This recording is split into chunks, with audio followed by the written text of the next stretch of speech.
Continuing with our confidence interval estimate for a proportion, it's really important to note here that the population proportion, P, is a fixed yet unknowable value. We can't possibly know the proportion of all Americans, the true proportion of all Americans age 16 and older who've read at least one print book in the past year. We can't talk to and interview every single American in the population and know that. So that's obviously why we want to be able to estimate it. So, but it is fixed. At any one point in time, there is a fixed number that represents that proportion. It's not something that's changing, in any one moment in time. It's a fixed number.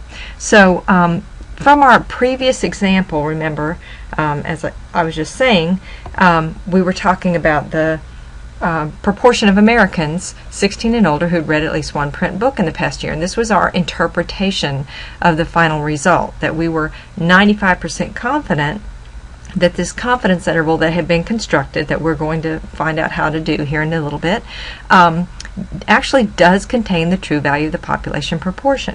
So when we report a 95% confidence interval, we are saying that even though we do not know what P is, we're confident that if we took 100 samples, all the same size, in this case it was 2,986, if we took 100 samples and each one of those samples we constructed a confidence interval, and they'd all be, different, right?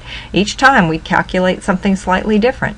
But we would calculate 100 confidence intervals, and we're confident that 95% of them actually contain the true population parameter. So in order to understand this a little better and kind of be able to visualize it, we need to have just some assumption that, say we do know what the population proportion is. So let's just say,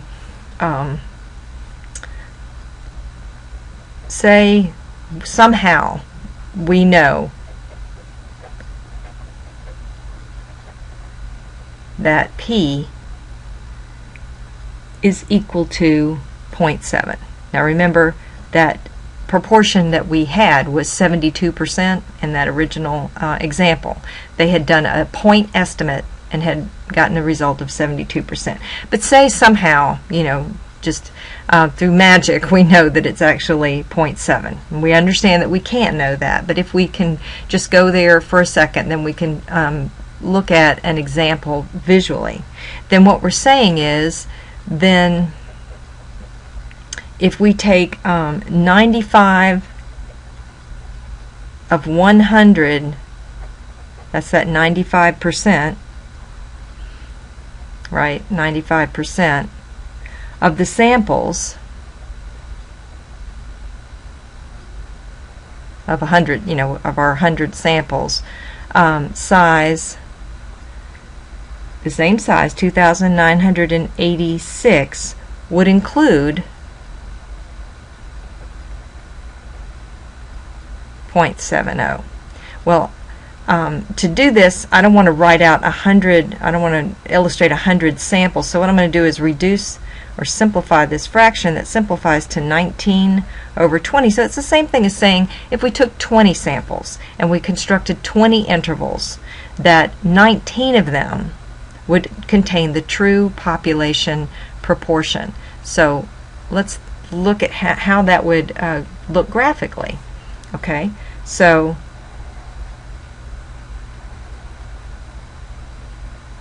say this is our P of 0.70, and somewhere up here is 0.80.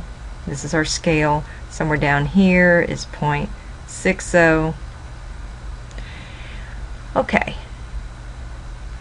And all these different samples, we're going to look at 20 intervals that get constructed, okay, confidence intervals. So say a confidence interval is created and it's somewhere from here, we can see where it'd approximately be. I'm not going to get that detailed, but here's my interval.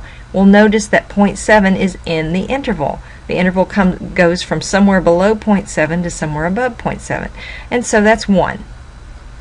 and then another interval is constructed. We take another sample of 2,986 Americans aged 16 and older and get that point estimate, and then calculate an interval, and we get this one. And then we do another one,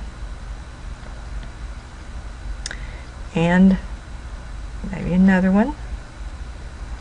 So these are intervals that are calculated given the point estimates, and they should be about the same size, but I can't draw that well. Okay, but what's going to happen is that out of 20, one interval will not contain the true population proportion. Okay, I should stick another one in here, I think. Alright, so we've got 1, 2, 3, 4, 5, 6, 7, 8, 9, 10, 11. So you can see what I'm doing here. 12, they're getting a little different size, but 13, 14, 15, 16, 17, 18, 19, and 20. So 20 samples were taken. Each time they got a different point estimate, or sometimes maybe the same one, but out of 20 we had all these different ones, and 19 of the 20 samples resulted in a confidence interval that contained the true population proportion, and only one of these did not. So 95% of the time we did create an interval that contained the true population proportion. Now of course we don't know this number here, but that's what we're targeting. That's what our calculations are helping us do, and have the confidence that that's what's going on. So I just wanted to get this visual made, so when you interpret your results for your confidence intervals, and they're going to sound a lot like this, your confidence level may be different. It might be 90 or 99, but we will say something along the lines of that we are 95% confident that the interval, this interval we calculated, actually does contain the true value of the population proportion. 95% confident means that 1 out of 20 times we're going to be wrong. Okay? Alright, we'll continue this in the next video.